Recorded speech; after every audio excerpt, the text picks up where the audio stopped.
Hello, and welcome to another freaky romantic episode of Genre Grinder. My guest today is Arianny Pilarte, of the co-host of the Not All Podcasts Wear Capes podcast. And we're talking about movies where humans fall in love with monsters, which we're subtitling Monster Fuckers. But I'm not going to call it that because I think it would make it put it in some sort of weird category on iTunes that would have warning labels and yeah. So but this was your idea. Ultimately it was my idea to have you on my podcast, but I kind of left it up to you. And so could you give us the general gist of what you mean by monster fuckers? Well, thanks for inviting me. You're welcome. This is exciting, and I'm like, my brain was like for months just like, what will I talk about on Gabe's podcast? And then it clicked for me one day, like immediately, and I was like, oh my god, what do I love more than anything but like monster fuckers? So basically what I mean by that is just generally they're movies, literature, art where it depicts a grotesque monster being in love with another person. And the other person usually generally loves them back or is repulsed by them, or at first you're repulsed by them, but then really deep down, they really do love them, because that's what we all really want in life, to be loved. And this whole concept of monster boyfriends is pretty new to me. And I don't think it's because I'm older than you. I think it's just because I wasn't paying attention in my youth. Because not too long ago, I was watching Beauty and the Beast, the Disney animated version, with Christine and a friend of ours. And both of them were like, ew, when the beast turns back into a human. Yes. He's less handsome. He's less good looking. Yeah. And for me, as a boy, I thought it was a boy thing to be like, he's not cool now. This is a girl movie now. But it turns out that people who are attracted to men tend to not be attracted to Himbo Beast. No, we want the furry monster back. Yes, we want the giant furry boy back, because that's what we want. We want the scary thing. Because it's not really all that scary when you get to know them. That's the whole thing. Exactly. And so I knew that there was, because basically the thing when I was trying to make a list like I usually do to try to break down what we would talk about, I realized that each subtype of this could be an entire mini series of podcasts. So because almost every vampire movie is ultimately a romance of some kind. And there's a surprising number of zombie fucker movies, and a lot of ghost stories are romance stories or broken romance stories, and there's a surprising number of sea creatures that people want to fuck. And then the more you think about it, the more you're like, whoa, is The Little Mermaid a monster fucker movie? and so it's just one of those things that was way more primal. I mean, there's Splash could be one. Exactly. And so the more you think about it, the more you're like, this was a deeper thing than I had ever considered. But so I think basically you and I both had one movie that we kind of wanted to cover, and then I kind of tried to pick two more that you hadn't seen that I thought fit the vampire and the zombie thing. And so we're just going to do 4 movies and then sort of have a sort of wrap up thing at the end where we'll talk about a couple of the other ones, because some of these I actually covered on other podcasts for unrelated reasons.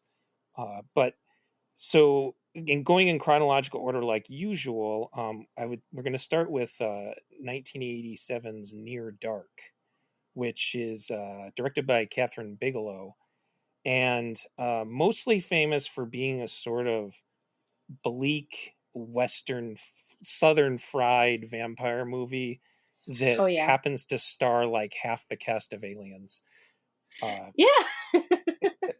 Was Aliens before or after Near Dark? Aliens would have been a year before this, so they kind of went from one straight to the other one. But so this was new to you. This was like sort of one of those things that horror fans kind of end up having to watch, especially if they're born in in the 80s. But yeah, it was new to you. So did you like this?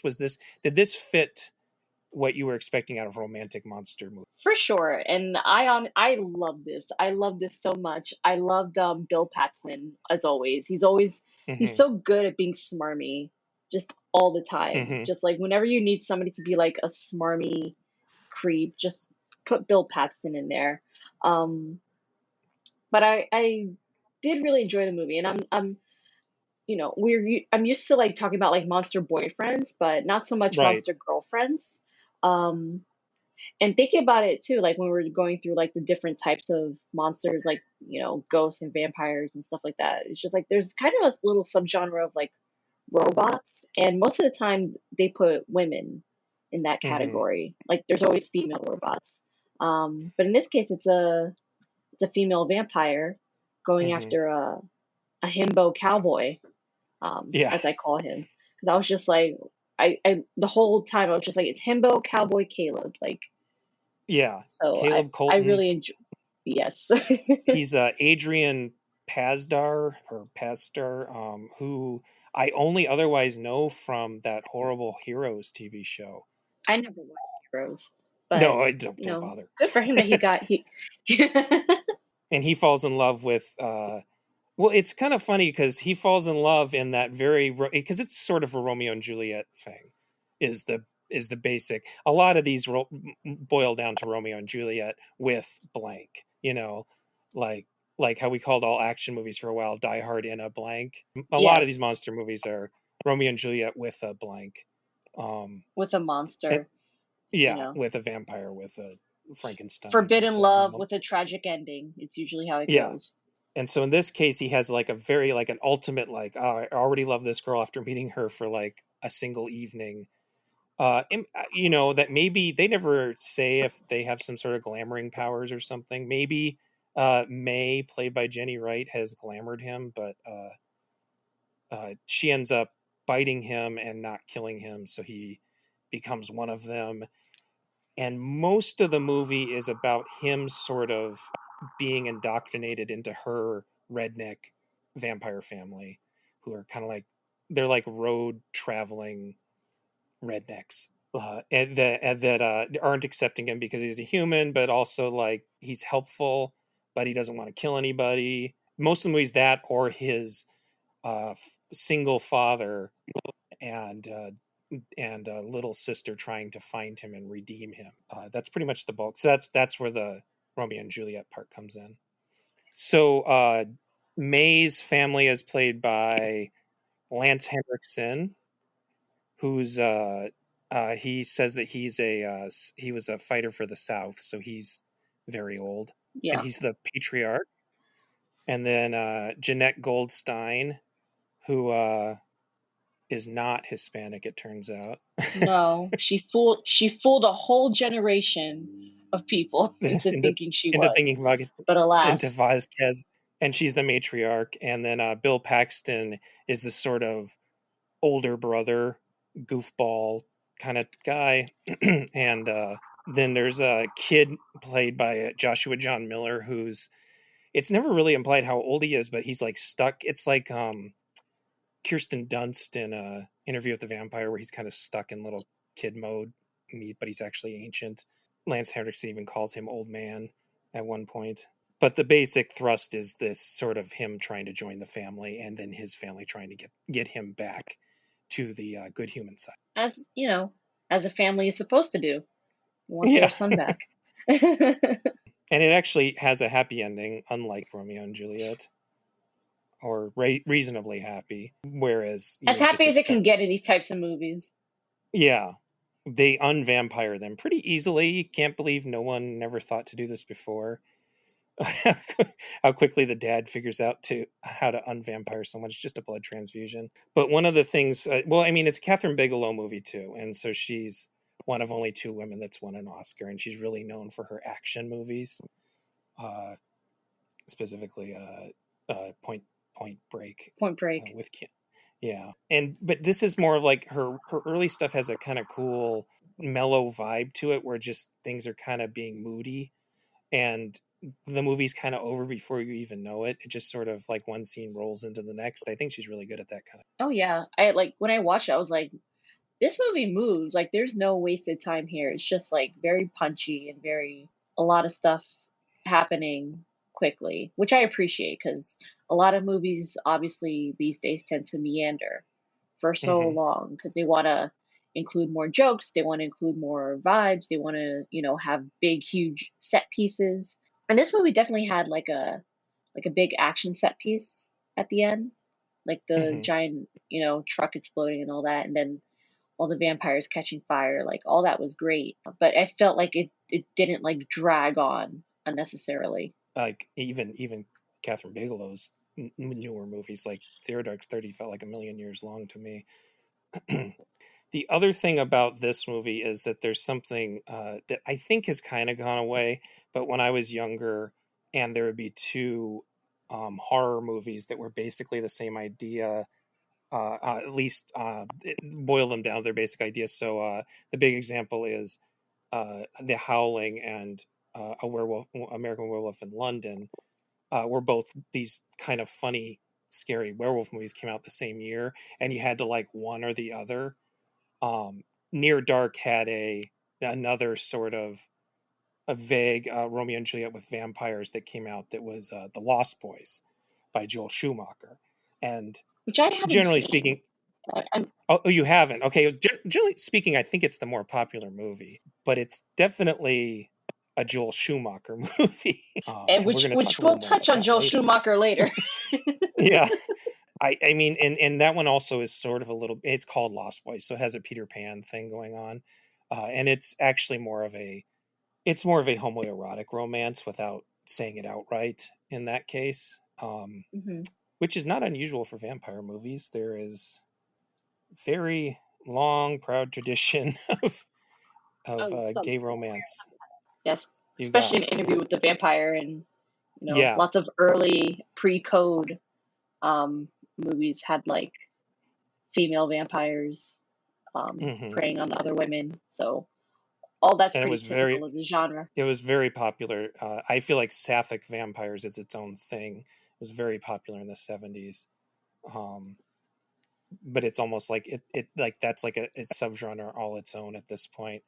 Then there's always a little part of me that still remembers that and still has to claim Near Dark like it's a gang or something. I mean, there's a gang of vampires in the movie, a bunch Yeah, I of punk suppose rock vampires who live in an RV. Like, you can't get much cooler than that. it's not. I mean, it's not a super violent movie, but the violence that's in it is pretty well used. It Hmm. seems like it's very painful to be a vampire. It it's sort of like a party until something bad happens to you, and then you have to sit around healing forever. Yeah, it sucks. Like, a lot of movies tend to typically show it just looks like they have like a really bad like stomach flu. They're just kind of like holding their guts because they're Mm, just like, oh, it sucks. I'm dying and I'm hungry and just like, and they don't know what's wrong with them. They don't know what's wrong with them. It's just it's always interesting to see how different movies take that um like a transformation scene and try to be like, yeah, how horrible and painful can I make this? yeah, that's true. A lot of movies make it about the hard part of being a vampire is having to kill people, and this is a case where most of the vampires in the movie revel in killing people. Uh, Hmm. the hard part is not being able to be anywhere and really raise a family because you can't be found out. You have to make sure there are no survivors or witnesses to all the shit you're doing because you are vulnerable. Even if you're effectively immortal, you are vulnerable to like depending on where you live. I mean, I guess if I was a vampire, I would not choose to live in the American South, where particularly sunny a Yeah. lot of the year. But yeah, like most of the day and the entire day, most of your 24 hours, you can't do anything. So yeah, that part's not fun. Also, it was co-written by Eric Red, who did another really weirdly romantic horror movie, The Hitcher, which was remade, but the original one is sort of about a serial killer that's kind of stalking and flirting with a young man on the highway, and he keeps killing people around him. And Rutger Hauer is the lead in that, and he really reveled in the fact that it has all this homoerotic subtext. But the guy is played by the main character is played by C. Thomas Howell, and it's kind of funny watching the making of DVD because C. Thomas Howell is adamant that there is no homoerotic subtext at all. I don't know why he would say that, but yeah, I can't think of any other Southern Gothic kind of vampire movies. I'm sure I'm missing one. Vampires in New York. Oh yeah, okay. So there is a Southern Gothic thing, and it's called True Detective, True Blood. True I forgot about Blood. True Blood. True Blood is, And then and yeah, Eric the Vampire, kind of, yeah, because Louis from the South. Yeah, in, I forgot in the about. film. I'm just thinking about the Tom Cruise character not being of the South. But yes, True Detective. Damn it, I did it again. True Blood. That ran True like Blood. what? Six seasons, and that 6 had seasons, something like that. Yeah, and I think yeah. they're remaking it again, from what I heard. Are they? Oh, of course, yeah. That had succubi and witches and Fairies. yeah, it was kind of like a fairies. Yeah, werewolves. Yeah, I mean, I suppose we can't really talk about vampire romance without at least acknowledging the Twilight books and movies. Oh, sure. Which actually, when Twilight was such a hit, the Blu-ray version of Near Dark I have that Lionsgate put out has they redid the poster to make it look like Twilight. They Are you made it look serious? very romantic. Yeah, it's pretty Oh bad. my god! You gotta show me that. I gotta see that with my own 2 eyeballs, because that is. Yeah, it's pretty embarrassing. That was kind of the thing. Yeah, everybody was trying to cash in on that for a while. But even if I thought the Twilight movies were pretty dull, I guess the last one has that cool fight at the end. Yeah, I enjoy them, actually. Like, yeah. unironically, I do enjoy them. See, I understand the hate they get. Like, I'm not dumb, and I Yeah. understand where it comes from. But I'm not gonna lie and be like, I hate this. I'm like, I don't. I absolutely didn't. I actually love them. I love the soundtracks. I like the cast. You know, Yeah. Well, and that's the it's just thing is I everything think else around it that sucked. yeah, too many people don't like Twilight because it kind of represents girls liking something, and you're not Yeah, supposed to.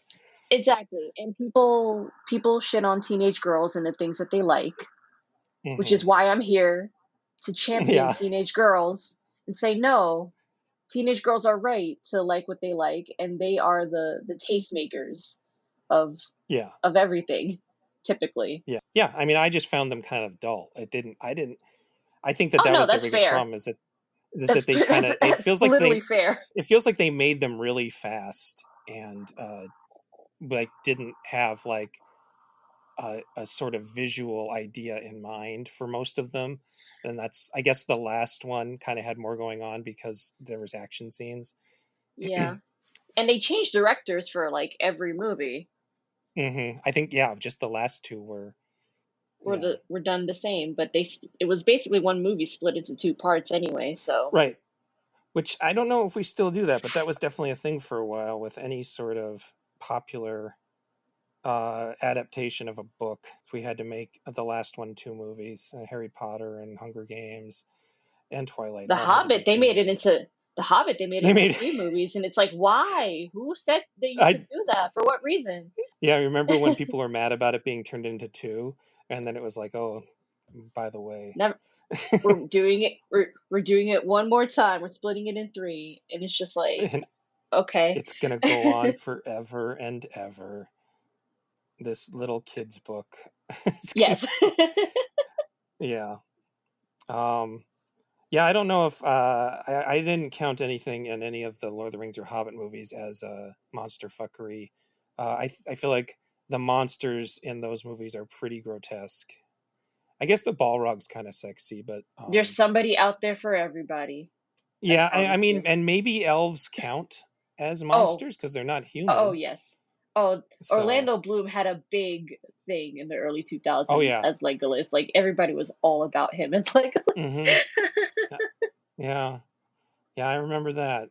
But so we're gonna move. Unless you have some, do you have anything else to say about this about Near Dark? Um, I just I love baby Homer. I'm like, what kind of vampire name is Homer? I'm like, how adorable is this? And I do Maybe, feel bad, especially for like kid vampires, because they're just like, you know, they're so much older than they are on the inside. But he was like trying to shoot his shot, and he was like, "Oh, there's another little girl yeah. my age. And I can kick it with forever." actually that's one of the more disturbing scenes in the movie is when he sort It of is. kidnaps another child. Yeah, That's like that's yeah. That, the other side of the coin of like the mm-hmm, monster fucker narrative, where it gets into like really like messed up territory. Um, right. And they just sort of hint at it in this case. It's like, I mean, yeah, there are plenty of movies I could have made you watch that are much more upsetting that I decided just weren't worth having to Gabe make you sit through. Gabe knows not to push me. Yeah. I mean, like when I made the list, I've got The Beast by and I'm afraid I won't pronounce his name correctly because he's Polish, but Walerian Borzwierczyk, Mhm. which is a movie that he was known for his erotic horror movies and erotic movies, and his movie where someone has sex with basically a giant beast monster. And he also made Dr. Jekyll and The Strange Case of Dr. Jekyll and Miss Osborne, which has a Hello. Udo Kier Oh, as Dr. Jekyll, I and heard it. Like he gets naked and gets in a bath. Yeah, I was yeah, like, he gets oh, naked and gets no, in a bath, and turns into a monster version of himself with a very large penis, and it's sort of a softcore amazing. porno. That's also, yeah, it's a Is that lot. on the list? Did you put it on the Yeah, I did list? put it on the list, but I obviously couldn't find it anywhere streaming. It was streamed previously, but it's gone now. It's a Oh man. cool movie on it, but yeah, and then yeah, you get stuff like Hellraiser, which is pretty nasty, but it's about loving demons, and I Oh suppose yeah. I and there was a long deliberation, at least in my own head, about whether the necromantic movies count. But I decided a dead body isn't a monster; it's No, just a it's thing. not. It's a It's thing. and it's sick, It's an bro. Like object. even It's not a you zombie. know, no, it's not because it's not alive. Yeah. Yep. um, basically the only going back to like the child thing, the only child vampire thing I can think of that's probably pretty cool is like Let the Right One In. I remember watching Yeah. that, Which and it is was like that's a great one. That's a very sad, a very sad romance between an Yeah. older vampire and a child. That it's like Hmm. one of those stories you have to get to the end to realize how sad it is. But It's very sad. yeah, I quite like that movie. That's one of my favorite horror movies of the previous decade, actually. Yeah, mine too. I So, need to revisit that one because I really liked it when I watched it. It's been a good while. and the book is good too, and it's a big book, so they did a good job breaking it down. But there's a lot of extra information in the book that's pretty good. But yeah, pretty, actually more disturbing information on top of that. But let's move on from disturbing. Let's move on to the other 1987 movie, which is the one I picked because it's a personal favorite, which is Chinese Ghost Story. This is technically attributed to again, I have foreign names. I'm very bad, but Ching Siu-Tung. But it was produced by Chewy Hark back when Chewy Hark was the biggest name in anything. So there's a whole poltergeist behind the scenes issue going on where everybody assumes Poltergeist was secretly directed by Steven Spielberg. This is a case where everybody assumes Chinese Ghost Story was secretly directed by Chewy Hark because of what it represents. But Interesting. this was the this was not the first kind of, there was this series of Hong Kong movies that were action horror comedies. The two really big ones were Encounters of the Spooky Kind with Sammo Hung and Mr. Vampire, which is my favorite and the funniest one. But this one brought in a sort of mysticism and romance that the other more hard comedies didn't have. So it went on to be one of the most popular movies of its era. It's about a tax collector who ends up having to spend the night in a haunted place where a sort of ghost woman she's almost like a succubus, but she doesn't actually do the succubusing. She's just sort of leads men to a place where then her creepy demon mom can absorb their essence, Their powers, and or their powers, their yeah, essence. their entire bodily fluids basically. They become like Get just like, skins. that effect was just, I was like, ooh, like Yeah. just how I was like, that's insane. And so but then this guy is such a kind-hearted person that she sort of falls in love with him and decides to protect him.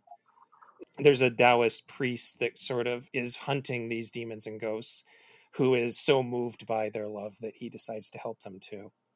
And I think one of the things, I've seen this movie a million times. I think this was the first of these Hong Kong kind of action comedy things that I saw and made me want to see more of them. So I think it's a really good place to start, assuming it's your first one of the kind too, Arianny. That I think you haven't so. seen I anything can't think similar. of Yeah. can't not that I can think of. I mean, I probably have, definitely like, a lot of the Jackie Chan action comedy stuff. Yeah. More of the with a lot more martial arts, but I've never seen anything that was also kind of like a spooky, Mm-hmm. like it's literally in the title, a Chinese ghost story. Yeah. You couldn't get more literal than that. And I did really like it. It gave me a lot of Sam Raimi vibes. Yes. With the Yes. comedy and how the camera, moves, and even the tree monster. I was like, there is a tree monster Mm-hmm. in this movie. Like, is wild. Yeah. Fortunately, the tree monster doesn't rape the poor man. It just sort of grabs him. Yes. Yeah, it just kind of Though grabs him and scares him a little bit. I think that the idea is that the demon mother is a tree demon of some kind, and so she can control the trees. So I don't know if, but then she's also just a tongue sometimes, a really big tongue. So Yes. it's a little esoteric as far as because the part of the thing that makes it fun is that it's not a Western concept of a ghost. It's a Eastern concept of a ghost, so it can do different things, and a demon for that matter. Yeah. Uh, it's their version of hell, and the movie kind of ends with this plucky guy standing up to the literal uh, powers of hell because he wants to save this ghost that he's fallen in love with. I really like the fact, watching it again, thinking about what I liked about it, other than that it's pretty funny and it looks cool, is that there's this whole kind of version of a kung fu underdog that's usually a guy who needs to overcome his own ego or physical limitations to sort Yeah. of ascend. But in this case, has no interest in being a hero at all. He just wants his Oh, tax collecting job to go better, you know. And that's what I'm saying. He's such a sweet himbo. Like yeah, he just wants to be good at his job. He finds a girl that he likes, and everyone's just telling him, "Do not mess with this girl. She is a ghost. She's a monster." And he's like, like the Little Mermaid. But Daddy, I love him. Like yeah, he doesn't care. He doesn't care. and he So and so like the fact that it's his love and sweetness that makes him powerful, and not doing a million push-ups or learning the ways of the 36 chamber Shaolin, and he doesn't have to overcome an ego and all the crazy stuff that happens in most kung fu movies, that he feels like a Sam Raimi character, except for the fact that I guess Sam Raimi characters tend to be sort of full of themselves, but yeah, he's kind of he's more yeah. of a Spider-Man type. He's like a Ash is kind of a fool of Spider-Man. himself. Yeah, Yeah, he's more Spider-Man than Ash. But yeah, you're right. The Sam Raimi stuff is not an accident. That was definitely Chewie Harkin. The couple of interviews I've seen, uh, he says that he was definitely inspired by the Evil Dead movies. This was also a movie that I discovered because there was this show. It was by BBC show, I think, called The Incredibly Strange Film Show.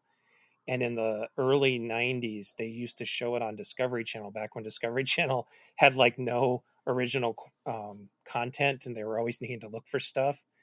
And I think it's only 6 episodes mm. long, and they couldn't even show some of it because you can show a lot more on British television. But there was a whole episode on Chewie Hark movies, and it just showed you all the best bits. And I was like, "What is this? This is so cool!" And it's some famous British guy hosted it. I wish I could remember his name, but he's probably a transphobe now. So. Yeah, well, considering how the British tend to be. And comedians in particular. Oh God. Hi guys, I decided it was incredibly mean for me to say that and not actually look it up. The Incredibly Strange Film Show was hosted by Jonathan Ross, who did have a minor kerfuffle after defending a J.K. Rowling tweet, but has gone back on it after talking to his kids and says he doesn't want to be a dick. So you know what? I was wrong, or wrong-ish. All right, bye. This is also it's very loosely based on a very old folk tale. There's a series of short folk tales, the strange tales from a Chinese studio that was written in the 1700s. I read a synopsis of the original version, and it's a little less romantic. It's that she's a ghost and she died at 18, was interred in a temple, and was coerced into participating in ritual murders in service of a demon. And when a scholar, instead of a tax collector, I guess, I see. meets her, he takes her home, and then they sort of wait around for his wife to slowly die, and Oh, she fulfills the household chores while his wife is dying. So she just is this like what? housekeeper, and then after the wife dies, then they get married and conceive a child. And Okay, so great. yeah, so I think that most of the changes they made were good. Yeah, And it's good that he's not a scholar because he like I said, he doesn't have to be smart. He just has to be nice. basically, yeah, just nothing goes his way until he meets this ghost girl, and then things continue not to go his way, but he's still having fun. uh there's Oh yeah, a I very love the famous scene where scene. oh sorry, go ahead. I bet we're going to You talk might about the same scene. probably, yeah. The bathtub scene. Are you going to talk about Yeah. the bathtub scene? Yeah, Yeah, talk that about the one's bathtub scene. great. It's Yeah, so go for it. tense. Like I was like, "Oh my gosh, this guy is just going to drown." It's just like this girl is making it so obvious she's hiding something. Like you couldn't possibly make it any more apparent, but Yeah, she clearly and has affection for him too, enough where she'll hide him in a bathtub for like 10 minutes, and I think it's great. mm, And that's where we first meet the tree lady, right? Like her yeah, human type form. and they don't really say. I'm assuming the two ghost sisters are the same basic idea. They do call her mothers, so maybe Yeah. they are demons, but it Well, you she know mentioned something how like when she gets married, one of the other sisters will be able to have the house mm, that she stays in. So I guess it's kind of like she has like her favorites, and then she like gives them away, and then like there's a hierarchy of ghost girls. mhm. That's right. She's supposed to be married off. So on top of all the Yes, other problems going on, she's supposed to be married off to like a pretty high-ranking devil demon type thing. which is typical in fairy tales. They don't want to be Yeah, married to the person they don't want to be. They want to be married to the simple, nice fella. I but did make a note it's about the you made a note. yeah, I did make a note like about the tree monster because it's just like you would think with the ghost story, um, you know, the ghost would be like this terrifying monster, but no, it's like actually like a tree demon lady, and obviously she's not going to be considered a romantic figure Mm-hmm. because she's not pretty, which is She's a interesting. man. They hired a male actor Are you and put him in serious? drag. I had no Yeah, idea. uh, I just yeah, thought they were it's a just like, male oh, they just. actor, I thought they just put a and lady in like a and bunch of also like if ugly makeup. no, it's a guy, and the voice is dubbed by a man and a woman. If you notice, it Yeah, switches between masculine and feminine, which is a really cool touch that I did not get the first time I saw the movie. I thought there was something going on with my dub, but yeah, I think it's a cool touch that the demon is not really male or female. It just is presenting as female, sort of. It's this sort of it's its own thing, and it has sort that's of a interesting. harem, I guess. Yeah, but this was, like I said, extremely popular. So it had two sequels that I've never seen, um, and sort of led into a bunch of some of them by Chewie Hark too, a bunch of romantic kung fu movies, which was a thing at the time, but it became like different. And some of the more famous ones are the Bride with White Hair movies, which were done by Ronnie Yu, who then went on to do The Bride of Chucky, which is technically a monster fucker movie. Yeah. Yeah. About a woman who falls in love with a demon doll. I guess the doll can be a monster. I'll allow it. You know. Well, and another thing I do like about this, which is not uncommon for Hong Kong films at the time, is that Nip Susian, the ghost, the heroine ghost, is she's the powerful one, and she has a lot of screaming and being, taken hostage, but she also does everything she can to help in every situation. She's her own superhero too. Like, he doesn't have superpowers, he just wants to help her, and so he enlists the help of the monk with his own superpowers, and between the monk and the ghost they can get away. Yeah, and I like that. I think the monk And too I also reminds me of I keep interrupting. No, I'm no. so sorry. I'm it's bad okay. at this. It's okay. No, the monk reminds you of Van Helsing. He's like a Van Helsing figure, because he's just kind yes. of like, you don't understand. The ghost is bad. You have to keep away from her. And he's like trying to warn him over and over and over again, because obviously he's the wise old monk. And I assume this is like something that goes back in Chinese literature, but for me, that character first appears in Encounters of the Spooky Kind. There's a character just like that who helps Sammo Hung with his special powers, and then in Mr. Vampire, there's a Taoist monk who is sort of the central figure, but is not really the lead of the movie, who kind of is training other people to do this. It's a really interesting common thing in these types of stories, that they have these Van Helsing characters. And then there's this scene where he raps, which is kind of silly. It's the 80s. I don't know. What else are you gonna do? Yeah, yeah. So they wrote him a little rap while he's practicing his monk attacks.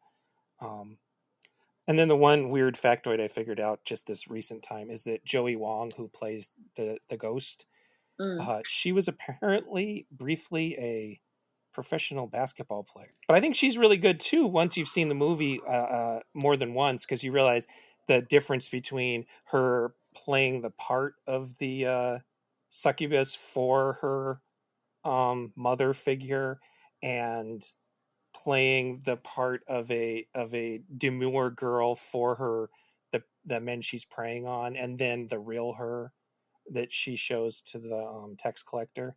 I think that's good performance stuff. I think so too. And all the effects honestly were good, compelling. Like, I was just like, I loved all the stuff with like her robes and stuff like that. Like, a lot of it is like, kind of choppy in terms of the editing, but like, of course it is. It's gonna, look that way. I liked it. Yeah, I mean, they just use simple stuff like just throwing footage backwards to make it look like things are moving in ways they shouldn't be moving, and it's really charming. And then those sort of zombie things in the basement that are stop motion. Stop motion. I like those guys. I like them too. Yeah, when we were talking about this, you said, "Is this movie going to scare me?" And that was the only spot I could really think of that was at all scary, was the stop motion zombies. But I figure it ends with a joke, so it's not really very scary. No, it's not quite so scary. What did scare was like the parts where like where you first see like how we talked about how the skin just kind of disappears, and I was like, oh, that's sick. So I guess the tree demon sort of vacuum cleaners out of the insides, so it's just sort of skin over a skeleton. Yeah, that was, I mean, it was cool, but I was just like, that's pretty much the scariest part, for me, because it's like, if I was a little kid and I saw that, I'd be like, nope. Yeah, you see, I was already a teenager when I first saw it, so I don't know how I'd be if I was a pretty nervous kid, so I probably wouldn't have been able to handle it. I did see Big Trouble in Little China with my dad though, and I loved that movie, and that movie was sort of inspired by Chewie Hark's movies. That makes sense. I can see that. So yeah, maybe I would have liked it. I like that kind of stuff, monsters and kung I fu. do too, and I really like just like all this camera stuff, all the Sam Raimi stuff. Mm-hmm. Especially because like the way movies are made these days, it's just kind of boring. The camera's very static, doesn't really do much. Just kind of, it doesn't feel like it's involved. And stuff like this Mm-hmm. is very compelling, even though, compared to what we have nowadays, it seems kind of hokey. But it all just feels so much more labor intensive. It feels like hard Yeah. work went into it. Yeah, I mean, you take these days a camera is like, I mean, you could do some stuff with like an iPhone, like a phone size camera, and do these things. But back in those days, you're swinging like 35 millimeter cameras that weigh a ton and need like two guys to move them that way, or you need to Yeah. build like a whole train track to make them move that way.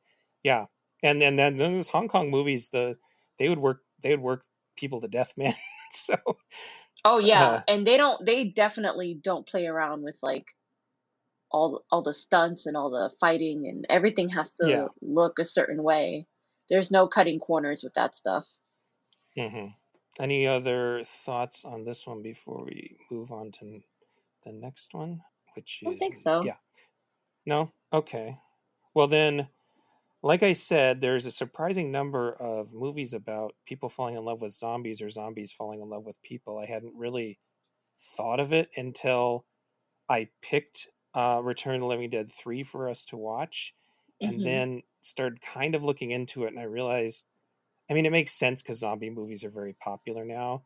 But Return of the Dead 3 was released in 1993, and it wasn't even the only zombie boyfriend movie or girl zombie lover movie released that year. There was also My Boyfriend's Back, which was much more kid friendly, but it still was about someone with a zombie lover.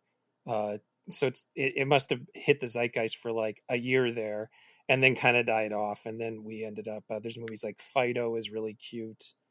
Um, Warm Bodies was pretty cute actually. I kind of like that one. I Yeah, did not see.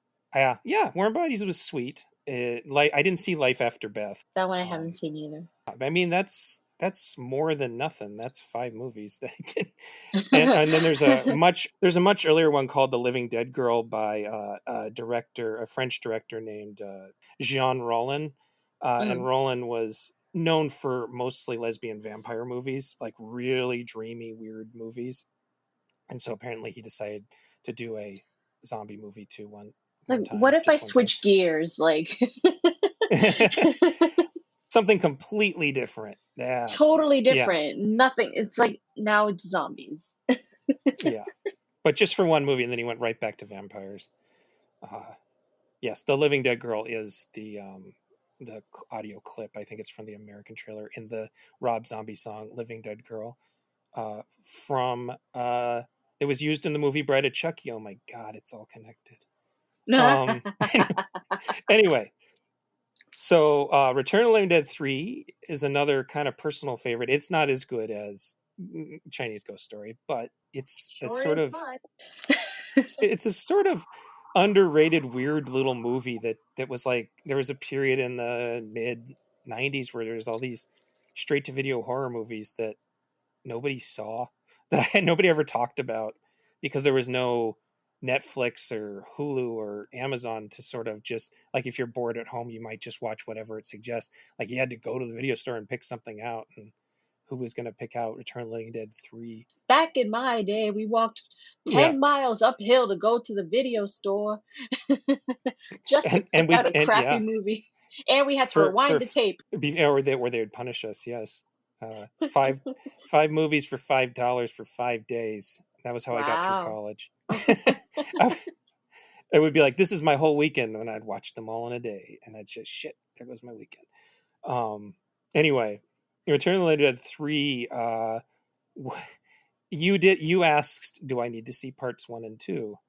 And I Hmm. said no, because there was this weird thing that happened where Brian Yuzna, who was the producer of Reanimator and went on to direct the Reanimator sequel and was pretty famous for the movie Society, which I don't think counts as monster fucker, even though it has a really grotesque final scene where it turns out all of these rich people in the neighborhood have these sort of orgies where they become a blob and absorb all the poor people that come to the parties.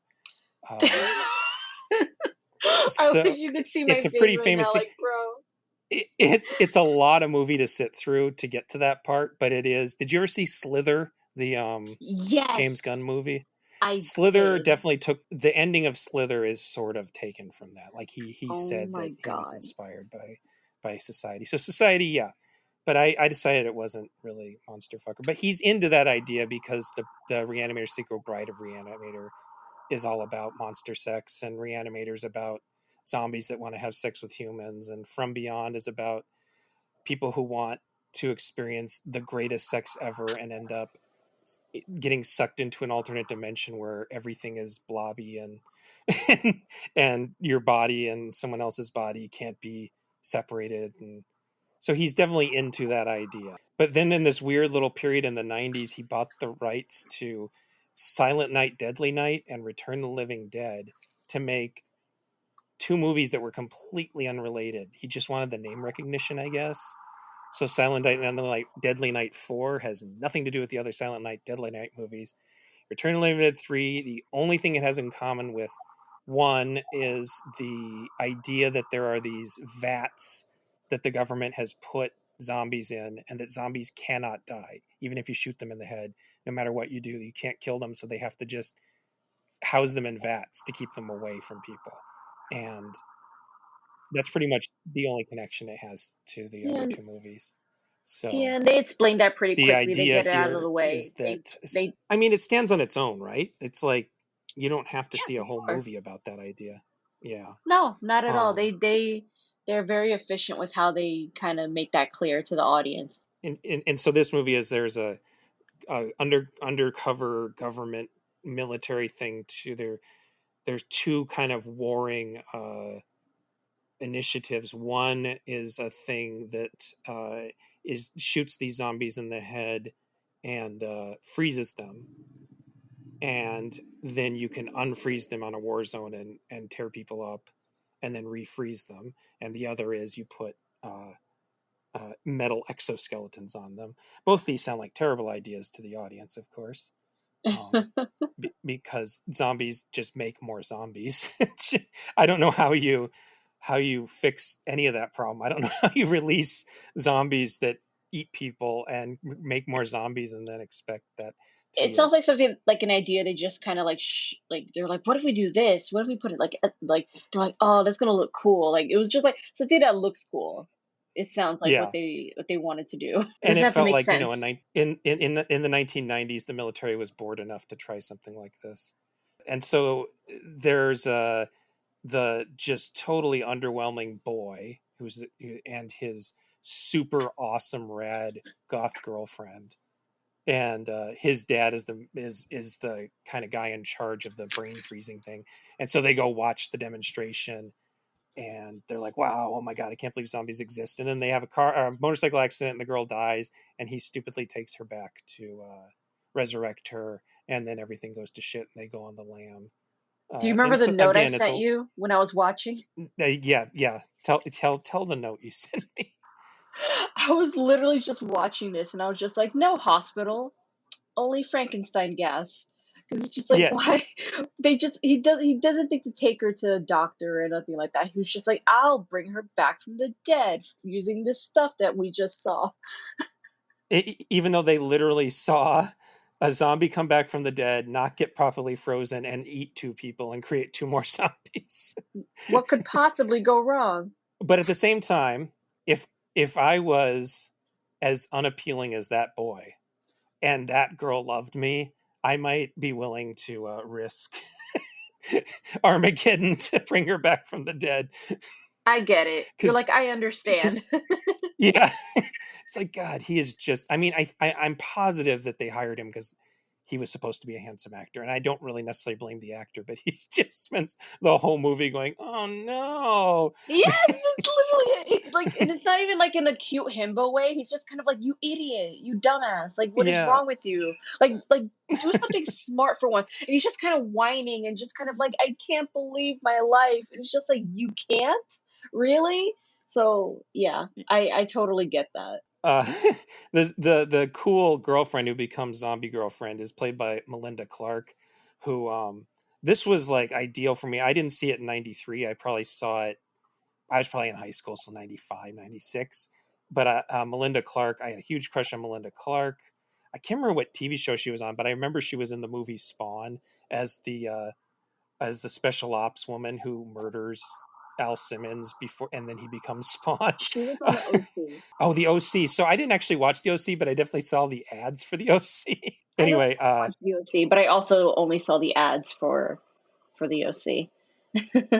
Hi, I looked this up too, and I don't think I had seen Melinda Clark on something specific. I think I had just seen all of her bit parts throughout the 90s and early 2000s. But there was also a thing where you had your early 80s zombie movies like Dawn of the Dead, which is 70s, whatever, and the Italian ones, these super gory zombie movies. And then it's hard to believe in the year of our Lord 2021 that there was ever a time when there weren't a lot of zombie movies, but there was a time when there weren't a lot of zombie movies. So the idea that this pretty gory, it had an unrated video release, this pretty gory zombie movie even existed, that was enough. Having a gory zombie movie that had Melinda Clark in it was basically enough information to make it a must see to a 16-year-old me at the time. A 16-year-olds everywhere named Gabe Powers. Yeah. Mm-hmm. You know, I rewatched it and I kept on thinking, because this came out on Blu-ray recently, and so I rewatched it for the first time and I thought it wouldn't stand up. And it's not a great movie, but it's a good Brian Yuzna movie because it's basically a comic book. Yeah, I honestly really enjoyed it. Like, it's Yeah. definitely, this is the, if I see a movie called Return of the Living Dead 3, I probably would have never watched it if you hadn't told me to watch it. Yeah. I'm gonna keep it straight up because it's just like it seems like the kind of thing where it's just like, well, I can skip it, but no, I'm Yeah. just like, you know what? I like this. This is really dumb, but also really cool at the same time, and really funny. And it kind of fits the Romeo and Juliet, but with blank. It's sort of Romeo and Juliet, but with zombies. Except for she doesn't really have a zombie family that's trying to keep her away from the humans. No, But the dad is definitely chasing down his son to try to rescue him from the zombie that he created. and what schlocky movie wouldn't exist without a touch of racial stereotypes in there? Because I was just like, what is going on here with this black man? Yeah, and I assume that was Yuzna, who is technically mixed race, I believe. Yuzna trying his best. He's Filipino. He's Filipino. He's just Filipino, so he's not mixed race, but he is not white. But he's not black either. I think that was a very 90s way of trying to be progressive. That the mentally ill homeless black guy is actually a good person. Was like, instead of he's a human being, so just treat him like a human being. It's like, no, but this man who you thought was disgusting is actually a valuable member of society. It just feels very Clinton era to me. Yeah, and also the Mexican like gangsters who, like, the one guy who just goes essay all the time, just like that guy. I'm like, okay, like, just threatening everybody with essays like all over the place. It's like, what is, like, okay, all right. and that was another big thing in the early 90s were LA gang movies. And there was remember Blood In Blood Out was a pretty big hit, or Bound by Honor, whichever it was. I remember it had to be, this is unrelated, but I remember that movie had to be dragged out of theaters because there was an uptick in drive-by shootings, so they had to re-edit it. They reissued it with a different name. No. It helps having grown up in southern Arizona where a lot of those gangs were active, but like there was definitely, that was actually part of the appeal to me at the time, is that I kind of recognized this macho, even though the one actor is clearly pushing 40 and not in his 20s, but the SA guy is not super young, but that was part of the appeal to me at the time, is that it was sort of cartoon version of something I recognized. I think my favorite line in the whole movie is they're playing a video game, which is I think Street Fighter, but the girl is saying she wants to leave, and he keeps saying, "No, I'm still playing." And the one guy goes, "If we would have left when you wanted to, he never would have made it past level 7." Yes, it's so cute. Like it's just like it's like a teenage thing that they would say, but it's just like none of these people are teenagers like at all. Yeah, yeah, And I felt bad for the store clerk. I was just like, this guy's having a yeah. really bad day, like a really bad day. Yeah, he basically, a store owner gets shot during a confrontation because she's trying to figure out why she's so hungry. That's, I guess, another Return of the Living Dead thing that's specific to that franchise, is that they want to eat brains instead of just body parts in Oh, general. So oh, the is whole that where that zombies eating brains, originated? yeah, is from Return of the Living Dead. And Pretty. it's explained in that movie as that eating brains, something about the chemical makeup of brains, makes the pain of being dead go away.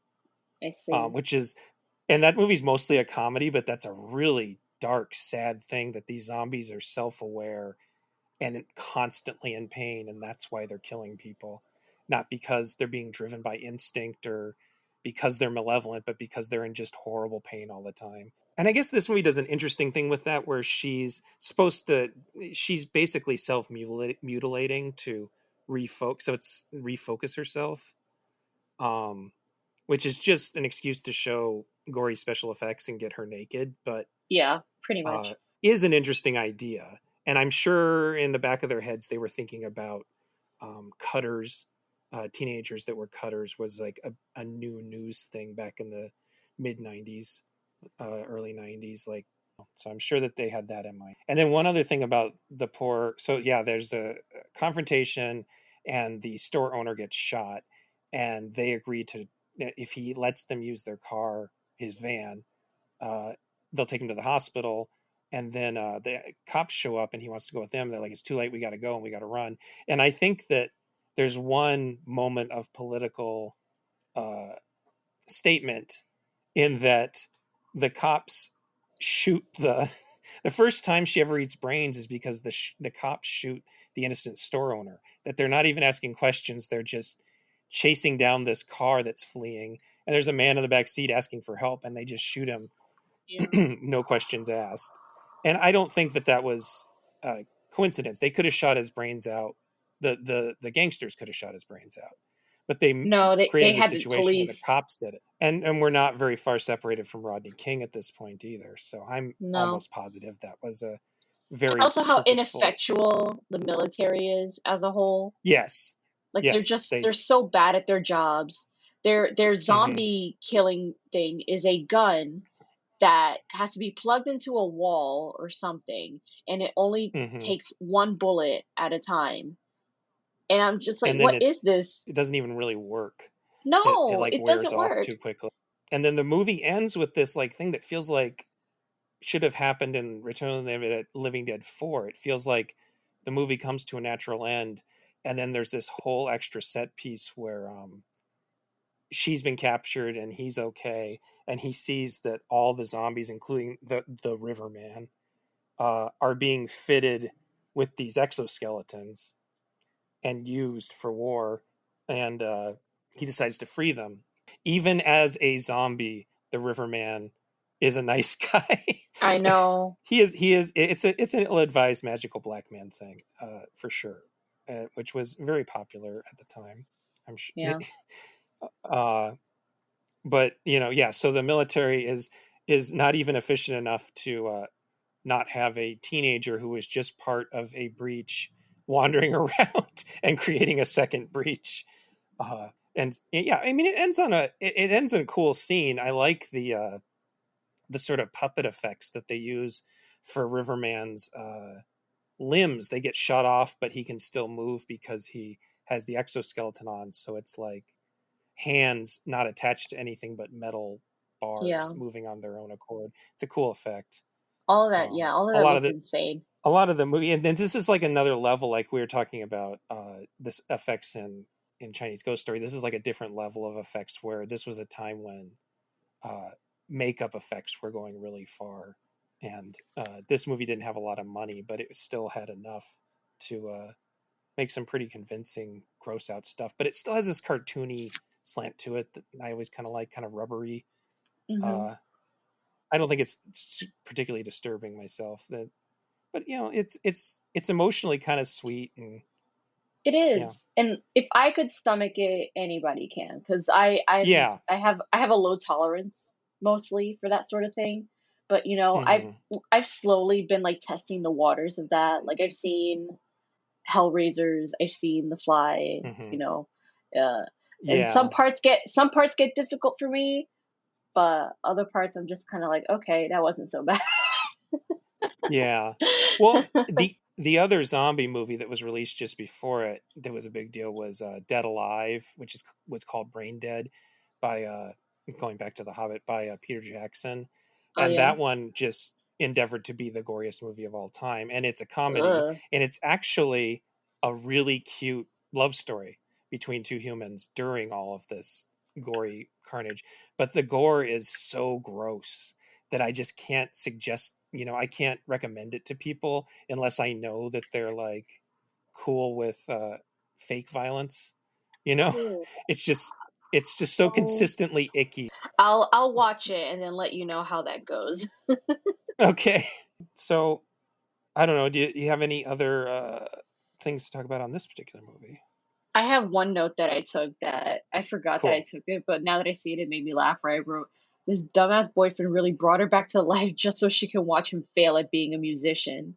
'Cause that's all he talked about was running away and starting a band. And she's like, "We can Yeah. go, we can hit the road together, and I'll have a band." And I was just like, are you okay? Are you? I was like, you deserve to have your brain eaten if that's what your plan is. It's just like he was so dumb, so dumb, And she so tries so dumb. hard. She I she know. she goes so far out of her way not to kill him, and try not to kill anybody else.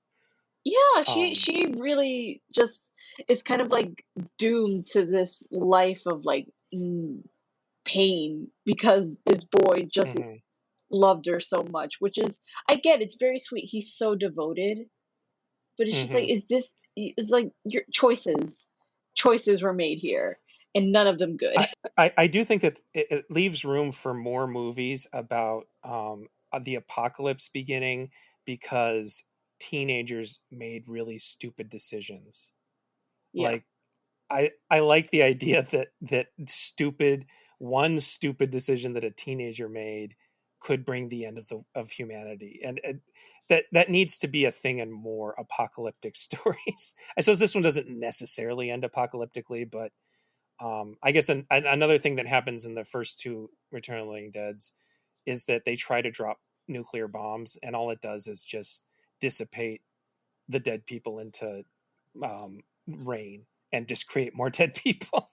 you can't you can't do anything with their remains. You can't burn them. You can't do anything. You just need to put them in drums. So I think there's an opening for that if any screenwriters want to do about a thing about teenagers making. Well, I guess we just watched Neon Genesis. That's kind of about teenagers bringing about the apocalypse by making bad decisions, but it's not really their fault in that case. Okay, so then the one that you picked that is the one I hadn't seen. Well, you said you wanted to do Fan of the Opera, and then you were like trying to push the idea of doing one of the good ones. And Yes. I was like, I've seen those. I think I've seen almost every English language Fan of the Opera except for the Joel Schumacher one that everybody hates. And so I said, let's do it. Let's watch the one that everybody hates because Everybody you like hates it. it. And I do love it despite everything in me knowing it's not a good adaptation of the musical. yeah, I know it's not, but I still love it so much cuz I was the right age for this to come out. I was 14 when I first hmm watched it, and then it literally my life has never been the same. yeah. Well, I was in elementary school when I think fourth grade when the play or when the musical, the Fan of the Opera, the what's his name musical, The Andrew Lloyd Webber. Andrew, yeah, and it was a very big deal. And so we actually sang it. Fourth grade music teacher made us sing along with it Oh, because she was oh, so that's into so it. cute. Yeah, man. And Yeah. so then I had friends that I was never in musical theater myself, but I went to the arts junior high and the arts high, and so I had friends that were in musical theater, and it was definitely like, I think kids who were a little bit older than us had Cats, and I think kids my age, Phantom of the Opera was like the first really big deal Oh, thank God, because that's the Broadway. far superior one. Yeah, yeah. I actually didn't. I only knew the one song from Cats. I still have never seen the movie. I thought I knew it, but I watched. There was some YouTube video that kind of summed it up for me. I can't remember who did it. I would have credited them, but it was somebody did a video version to sort of sum up the whole thing, and it's pretty wild. It's definitely weirder than Phantom of the Opera, Oh, for which sure. follows the Gaston Leroux, is that who wrote it? Follows his Yep. story pretty close. The one thing I noticed that Eh, changed what, the is musical or yeah, the something? musical. It follows the original story pretty close. Kind of, yeah. But I it mean, there's it characters that are not in it and all yeah, that. So and it changes his backstory so that yes, instead of failed, well, not even failed, but abused, um, what do you call it? Composer who then gets hurt and hides. He's a sideshow freak, I guess, who yeah. somehow learns to be a composer. I guess I don't really know. Is that part explained in the longer No, no. music? No. Okay, Well, here's the thing. I'm gonna go into some deep lore right now. There is okay, cool. there is a prequel book that's well known amongst the fans called, it's literally just called Phantom. It's written by a woman named Susan Kay. And it's both something that you either really like it or you really hate it, and it's not Hmm. good, like, at all. It's not good at all. It's very pulpy in like a bad way. There's like she kind of wrote like this prequel, and most people consider it as like a canon story of just like, yep, this is basically who the Phantom and how he's like this and where he is. And it's basically, it's like his whole thing is that he was born disfigured. Like, he was just born like this ugly, horrible looking baby, like Quasimodo. And He he's wasn't just, but injured. no, and he's just like this prodigy. Like I remember so clearly reading this as like 15-year-old, that like when he cried and it sounded so beautiful because his baby cry was so beautiful, and I was like, oh my god, like I wish I was And lying to you, Gabe. did this predate the Andrew Lloyd Webber thing, and he based it on that? No. This came out after. This Okay, came out. It kind this of came out after. This capitalized. was somebody's. Ah, okay. Yeah. I'm pretty sure it came out after. I have it, and I'm pretty sure I can look up like the copyright there. It's literally behind me, like on my Okay. shelf, because I think I stole this from like a public library. Yeah, copyright 1990. So this is after the Oh musical, yeah, but yeah, that's when the musical was like at its absolute height. at Then its huge peak. Yeah, and it's just like its this. zenith. Yes, and Well, and I was going to say that's one of the funniest things about this movie version is it is like a decade behind when it should have been released. yep, yep. And we could have had Antonio Banderas. What we Oh could yeah, have that would had. have been What we could have had. And there is video online of Antonio Banderas singing the title song with the original Christine, who originated the role on Broadway, Sarah Brightman. Yeah, so you can look that up and just be like, what could have been. Do you remember was Schumacher attached to still at that point? Because it does feel like it was made for him. Like he feels like the right choice to do this. He would have been coming off the Batman movies. Ooh, did that derail it? I bet that derailed it.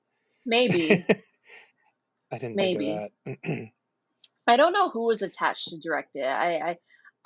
It's funny. I never even thought of like to think like who was attached to direct it. But I know like Andrew Lloyd Webber was like so possessive of this that he basically was just Hmm. like, I am in charge of all of picking everything and everybody. And like I think he Hmm. invested like a whole lot of his own money into this production because he really wanted um, control over like how this movie was going to be made.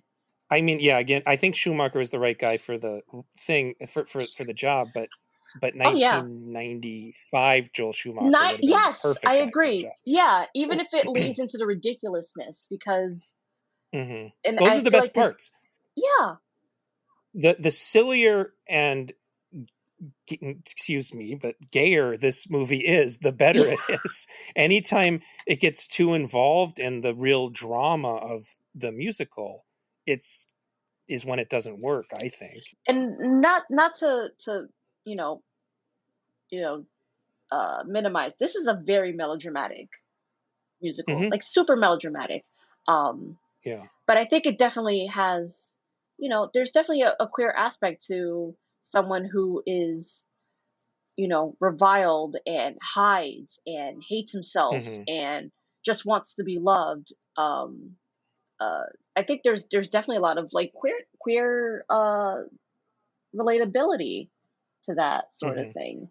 I definitely uh, can see why Joel Schumacher for me. It, a lot of people definitely don't like his adaptation of this, but for me, it's definitely has a special place in my heart.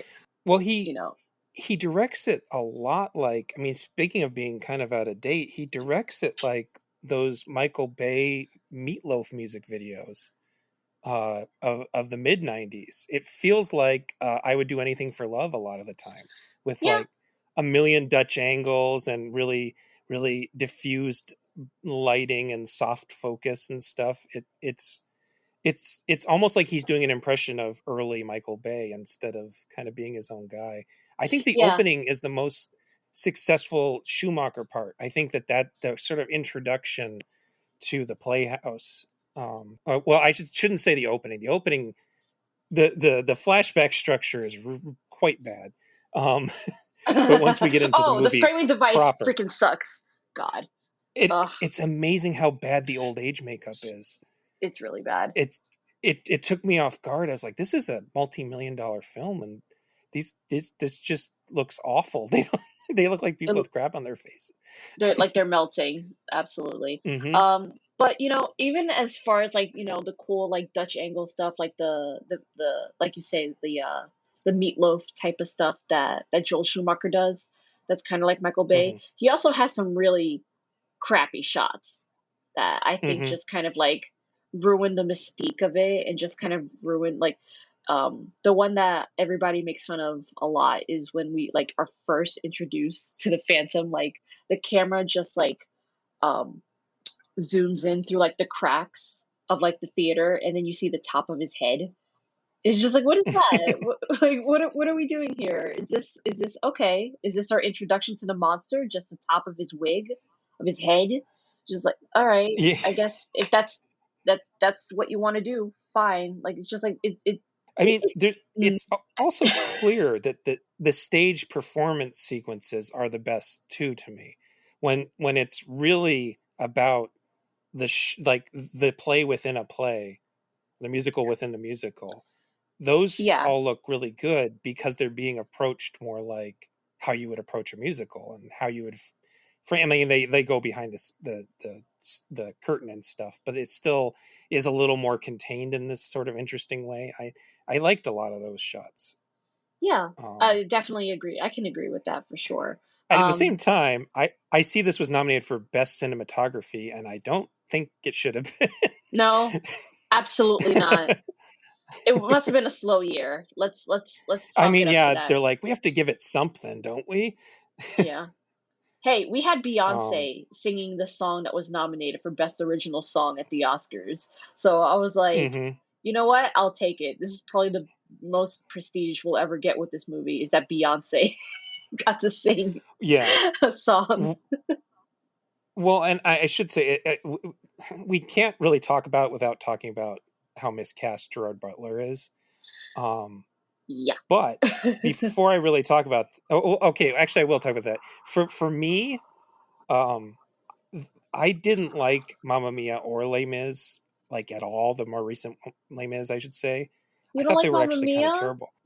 I'm No, not a Gabe. thing for, but wait, the thing I did like about both of those movies, and genuinely liked, not just like ironically liked, was the male cast members not singing very well was Yeah. really, really charming to me. Like Skarsgård, Stellan Skarsgård cannot sing to save his life, and No, and Pierce Brosnan. Pierce Pierce Brosnan was worse in Mamma Mia. No, that's the thing. And then Pierce Brosnan thinks he can sing, but is actually doing a terrible job. And I loved that about it. And I really like Russell Crowe's performance in Les Mis that everybody hates so Yes, much. I know. You know what? Uh, I have a soft spot for it too. I'll defend Russell Crowe in that part because Tom Hooper is a nightmare of a director. yeah. Oh, yeah. He's Who awful. he's awful. He makes Joe Schumacher looks like Spielberg when it comes to directing Yeah. musicals. Because Well, what is this? What? But so one of the things I had at the back of my head is no matter how badly cast Gerard Butler is, and he's very badly cast. Mm-hmm. For me, the Phantom in any story or movie is either a sort of a wretch, or a sort of princely guy who Yeah. happens to be.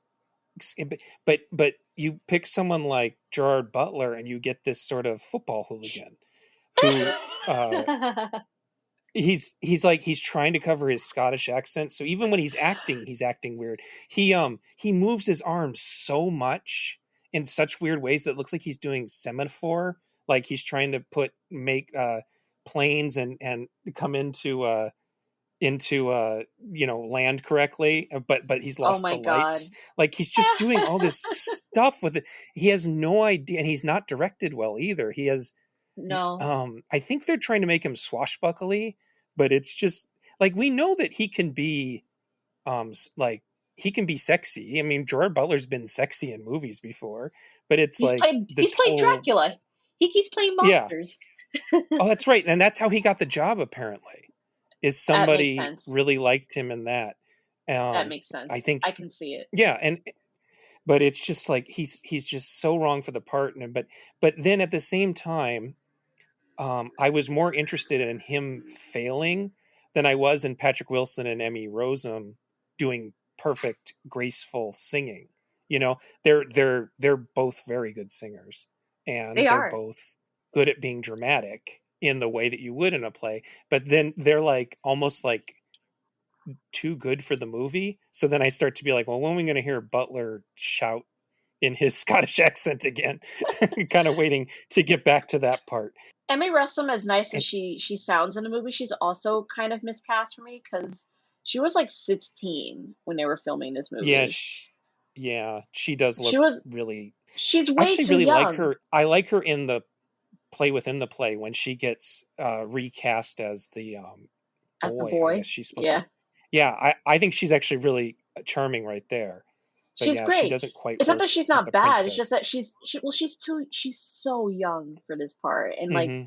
Patrick Wilson and Gerard Butler are like in their 30s, I think, at this Mm-hmm. point when this is being made, and it's just like like you want this child to be like Mm-hmm. the romantic Yeah. lead. Like I mean, I guess for the time period, it's pretty accurate, but it's just like, come on, like you could have Uh, gotten somebody who was like at least 22 or 25 for this. the, I the heard. the the I supporting think Anne cast. Hathaway. I think Anne Hathaway was up for that part. Now that I think about it. Yeah, and then she kind of looks like Anne Hathaway actually. Yeah. They're all eyeballs, eyeballs and teeth. Uh, um, You're saying the but supporting I cast? think yeah, the supporting cast is really really well cast, and I actually quite enjoy most of them. Uh, it was weird because we had just watched uh, oh god, what was it? The Cook, the Thief, His Wife, and Her Lover, which also had Syrian Hines, and so it was kind of interesting seeing sexy Syrian Hines and then seeing silly Syrian Hines because I'm used to Syrian Hines being serious Syrian Hines, but seeing these other parts of him just without even realizing he was in both movies was very funny. And then his sort of second, Simon Callow, those two Yes. are really fun to watch.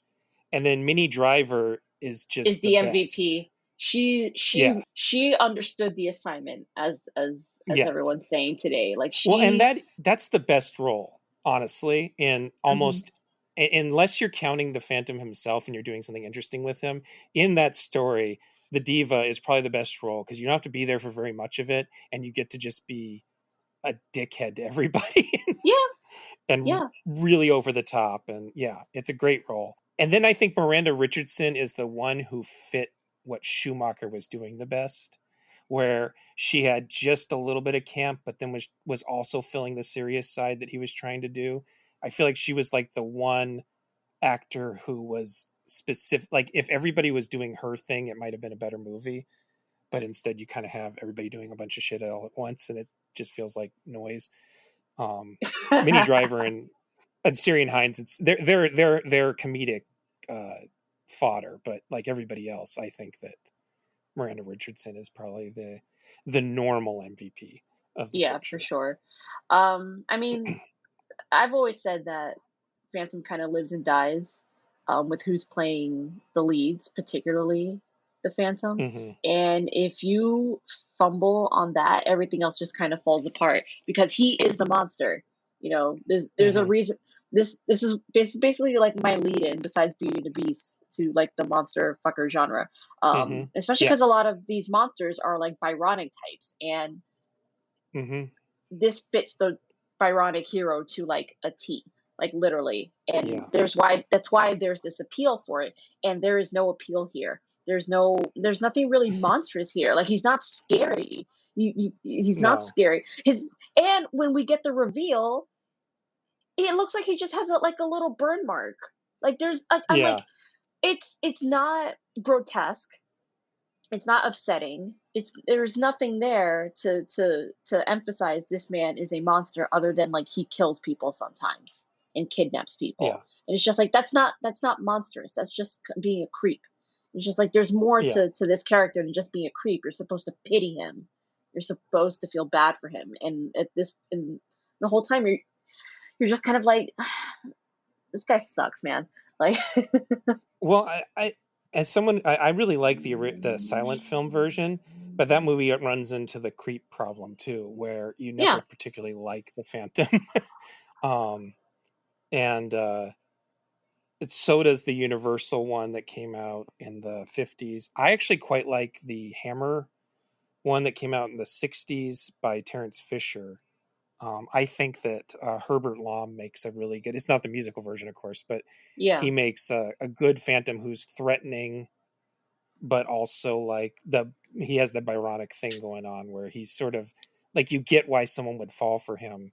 I think that's probably my favorite overall of all these adaptations. I mean, this one, the Joel Schumacher one is not the worst one by any stretch. Uh, No.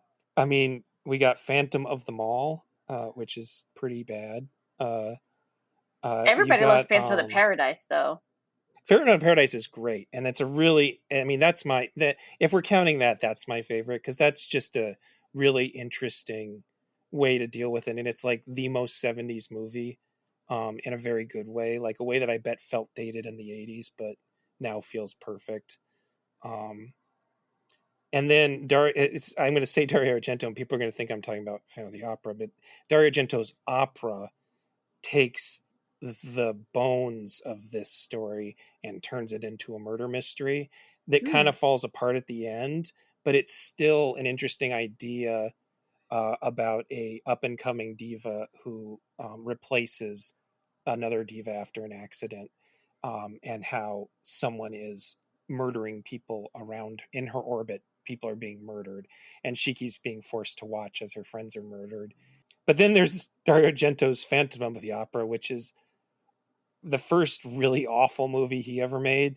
Uh, and the funniest thing about that, and Christine's giving me an evil look because Julian Sands plays the Phantom in that, with even less facial scarring, literally just Julian Sands. That's it's not no mask or anything. It's just Are you Julian Sands. serious? Yes.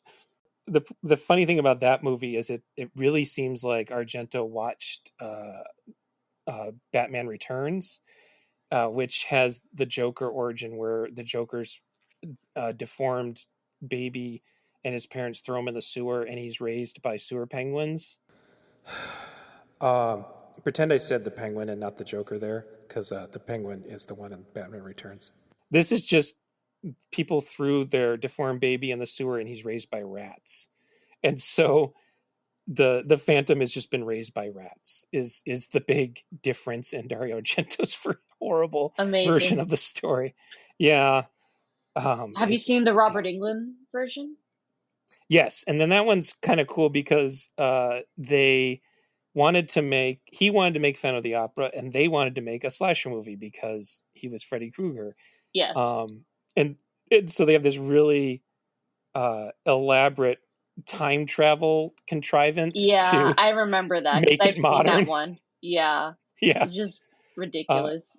But once you get by the time travel contrivance, it's pretty good. Kind of Phantom of the Opera with a slasher put over it. It's and he's particularly good in it, especially because he doesn't have to sing. He just has to be. Which I appreciate. Robert Englund's good. I mean, Freddy Krueger is all about a guy who is disgusting trying to have sex appeal. So, thrusting his hips and stuff. So yeah. I feel like he's perfect for the Phantom. Yeah, I like that one too. There's a couple more I haven't seen, I guess. I'm looking at the list now. I've never seen The Phantom Lover. Oh, that's Chinese, so I still have seen most of the English language ones. Okay, cool. Anyway, Phantom of the Opera's, yeah, he's one of the original. Him and, I guess, Dracula and... Yeah. What's it called actually predates Dracula? Well, The Hunchback, but then... what is the book you just read, Christine? It was the old vampire story. Oh, Carmilla. No, Carmilla? Yeah, Carmilla actually barely predates Dracula and is the first lesbian vampire story. It's not necessarily super romantic, but this idea has been around for their children upstairs, literally jumping up and down. I don't know if the mic is picking this up, but I don't hear listeners, nothing. If you hear thumping, okay, well, hopefully they didn't pick it up. Excitable kids. It's not bedtime yet, I guess. It just got dark out. So yeah, that's my take on the Phantom of the Opera. I think it's a pretty bad movie that is not hard to watch.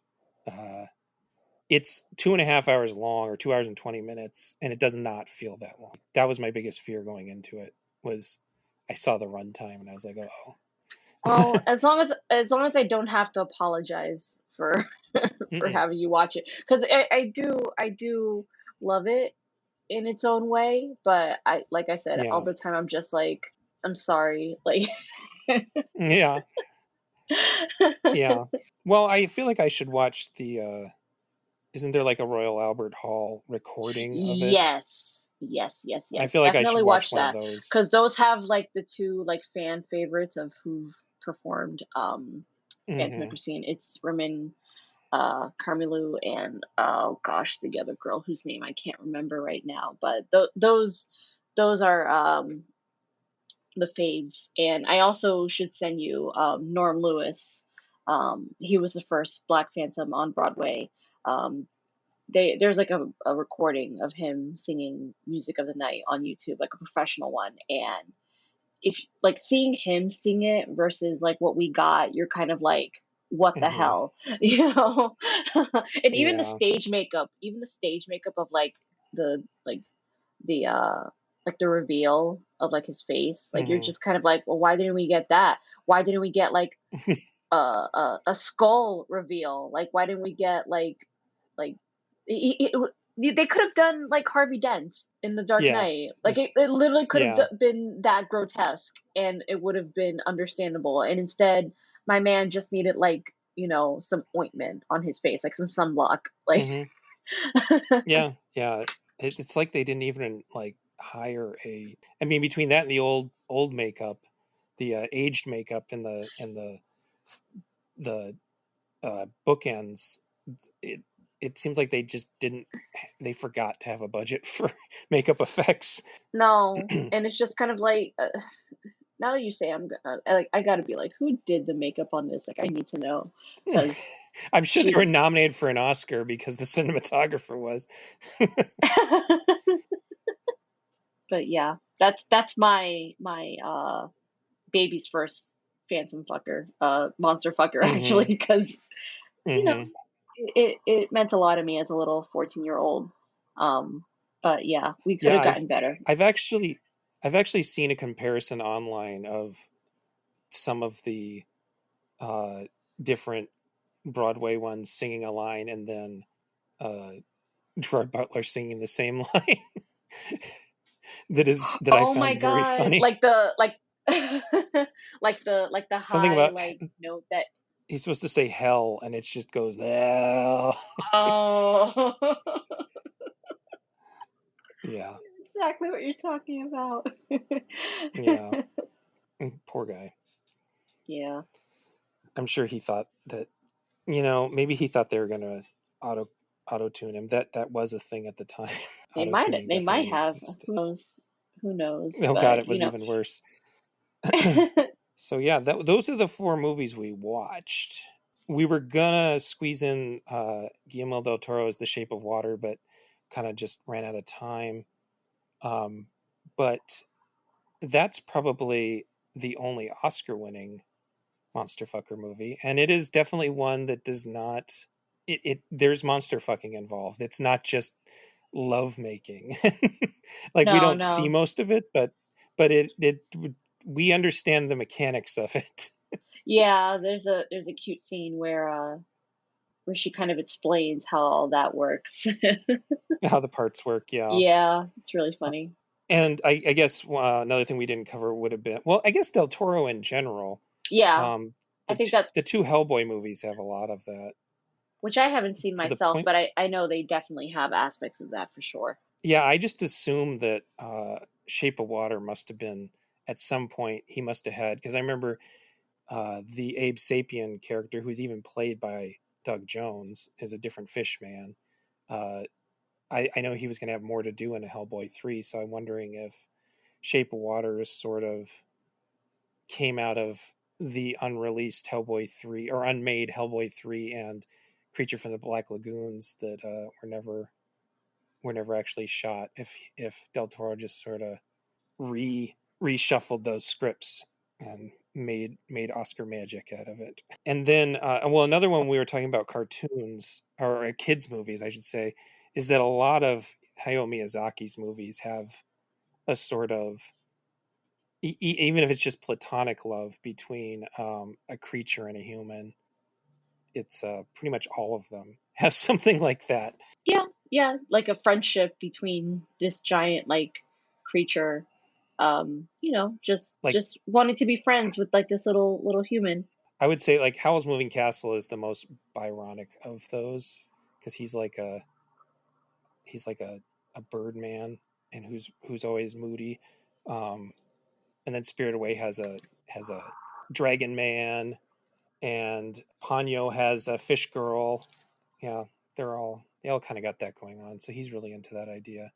I think a lot of these are traditionally like come from, in a way, kind of like an Eastern sort of thing. Yeah, or folklore in general. Folklore, yeah. Yeah, and I think another one I didn't make you watch that I was very close to making you watch, but then I realized we could talk about it for 2 hours was Possession. The Andre, it's another Polish name. 1981 film. We'll just say that much. You guys can look up the director's name, which it is a literal monster fucker movie, but I don't know how it kind of fits in with the romantic side of things, because it's like a pretty big divorce allegory and all that kind of thing. But that's a really fascinating movie. If people have not seen that, it's not streaming anywhere, unfortunately. Yeah, it's nowhere like at all. And I even looked up to see like, well, maybe somebody has like a physical copy of it, and like some people are like selling it for like $150, and I'm like, yeah, nope. And then another thing for comic book fans is the Swamp Thing comics are a huge, especially after Alan Moore took over and they became a big time love story, monster and human woman love story that gets all metaphysical, and that's pretty much the thrust of the entire story. And the movie version of it does sort of take a little of that. But if you're looking for comic books about this subject, I don't think you can get much better than Alan Moore's run on the Swamp Thing. And we do have a Candyman movie. I think it came out this weekend. I haven't seen it yet.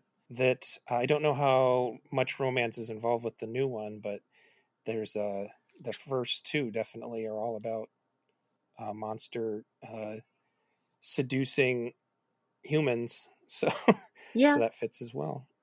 yeah. And everybody loves Jennifer's body. Like that movie has Hmm. really cemented into like the hearts and souls of people everywhere. I Yeah, saw it in theaters and I loved it. I loved it from the yeah, beginning.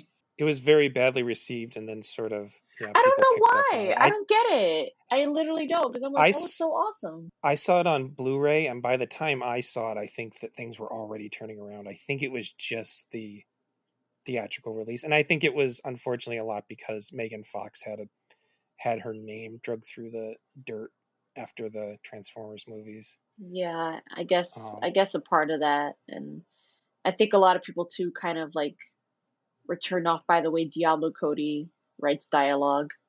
I I'm think just like, it's her best. I mean, I can understand being annoyed by it in some of the other movies, but I think it really works well. And then the other one that I guess we're not going to see this year because it just got held back is that there's Venom 2, and Venom is oh, definitely, so that's yeah. another comic book I suppose that you have. I mean, I guess there's a history of like X-Men comics where people love mutants, but yeah, the Venom went from this like try hard edgy thing when it was first introduced to it really is a sort of love story between the Venom suit and whoever's wearing it, usually Eddie Brock. That's definitely something that's been in the comics for many years now, not just the new movie version of it. Yeah, and that's another movie where like people, I guess, it was received kind of like either badly or lukewarm or whatever, but Hmm. it has like a really like big following. Like people really love Venom and Eddie Brock, like their whole dynamic. Which is it's I cute. think It's it's like the best thing in the movie. in my case, it had such terrible trailers that I just didn't bother seeing it Yes. for a long time. That's the thing. The trailers suck so bad. It's like, Hmm. okay. And then, of course, the biggest movie of all time, Avatar, Oh my God. is absolutely fits the idea. There is definitely human They're monster sex. Yeah, they're aliens, I guess. That yeah, yeah. Are there I, more aliens that we haven't like touched giant blue upon? things. I don't know. I mean, there's apparently 5 sequels already filmed that just haven't been released. So who I knows what other refuse to believe. I refuse. they can use their sex ponytails for all sorts of species on that planet. I'm sure. Oh yeah, one other thing, King Kong. Of course, there's like a multiple versions of King Kong. King Kong Oh is almost yes, always a sort of love story. Even in the new one, when he's not necessarily in love with the humans, he has like a good sort of platonic relationship. Like in the new one, Kong versus Godzilla, he has this like little sister character. So those are always usually about this big monster that is deep down a real softie who it was just loves beauty that people. killed the beast. You know that Yes, exactly. that line, Yep. which it's cemented itself in history, but I think it's kind of like the monster fucker ethos in a way. Hmm. Um, Yeah, a lot of these end up pretty sad. yeah, So that's kind of our list that I wrote down. Can you think of any big ones that we didn't talk about that you wanted to cover? I Um, mean, as everyone knows, my love for Jeff Goldblum runs deep. oh yeah, of course. and The Fly, it's that's a a good messed up tragedy one. too. Oh yeah, Yeah. for sure. Yeah, that's one of those movies that I saw too young and it was too fucking gross to take, and then I I saw watched it it too again and old, and then it was still too gross for me yeah, to take. it I was one watched that it they a had played year on ago. TV. They had played on TV and edit surprisingly little out of Are you back in the serious? day. Oh Yeah. wow.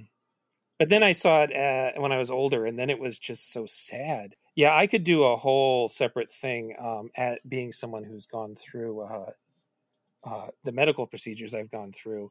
The Fly kind of hits different uh, when you think about it as like a lot of people think of it as an AIDS metaphor, but I think it's just a sort of metaphor for any sort of particularly Chronic illness. difficult illness. Yeah. Yeah. I mean, yeah, I've had my actual fingernails fall off. I didn't yank them off like he does in the movie, but there's things that happen that just happen to people. I've had my So, toenails fall yeah, off from did you? anemia. Oh, Jesus. Well, that's sort of what happened to me. I mean, they didn't fall off as this is getting too gross. They didn't fall off as much as stopped growing and new nails grew under them. But yeah, Nah, so the fly is my shit fell off, like off, and it I just was fell like, right off. yeah, and it didn't even hurt, and I was just like, what's happening? Like, I was scared. I got legit scared, and I was like, oh god. I mean, they're back. I have my toenails back, people, in case y'all are worried. They come back pretty easy once you get the problem taken care of. Oh yeah, I'm fine. I'm no longer anemic. I'm good.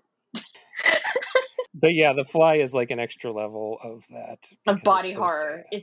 It's sad, Yeah. but also like definitely the ending was like hard for me to look at. Like there was definitely parts where I definitely covered my eyes. There's like whole chunks of the movie where I just have not even seen it, and you know, I've only watched it that one time, and you know, I'll gladly rewatch. But you know, I gotta tough it out. I gotta be tough. I gotta be strong. Yeah. I'm sure everybody out there has their favorite, you know, monster that they love. Everybody does. I don't care who you are. Everybody loves a monster. And everybody has had like, you know, fantasies or a fandom or whatever of just like your favorite monster. So whatever is out there for you, there's definitely something that you can watch or find, and you'll just be like, yes, this is for me. That's all I got. So tell the people where they can find you, Arianny, like as far as your my Twitter socials handle and that kind of thing. Your socials. So you guys can follow me at La Ciguapa, which is also a monster. It's a Dominican folkloric monster, if you want to look that up. It's at La Ciguapa with an underscore next to my name. And Gabe can put that in the description if people have trouble spelling it. And you can also follow at Not All Pods, where I record with my friends. We talk about comics and movies and TV shows and all sorts of fun things that people love to hear about these days. So, yeah. And as usual, you can reach me at Gabe M as in Matthew Powers on Twitter. You can reach me at Genre Grinder on Twitter, on the genregrinder.com website, or the Genre Grinder Facebook page. Until next time, beware of your Tinder profile person. You know, too much. I can't think of anything clever for this one. Like let's monsters see. I don't know. Not all phantoms.